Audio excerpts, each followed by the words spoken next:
কষ্ট করেছিলেন ইয়াতীম নবী এ রমাজানে, ইবাদতে রাত কাটিয়ে দিতেন, কি হবে উম্মত বিনে। কত কষ্ট করেছিলেন ইয়াতীম নবী এ রমাজানে, ইবাদতে রাত কাটিয়ে দিতেন, কি হবে উম্মত বিনে।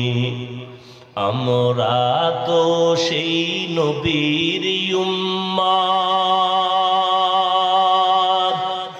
কেমনে দাও তার সিনাতে আঘাত। মরণের ভয় নাই কি তোমার, কি হবে যে শেষের গতি। ভুলবো না ভোলা যায় নাকি মাহে রমজানের স্মৃতি।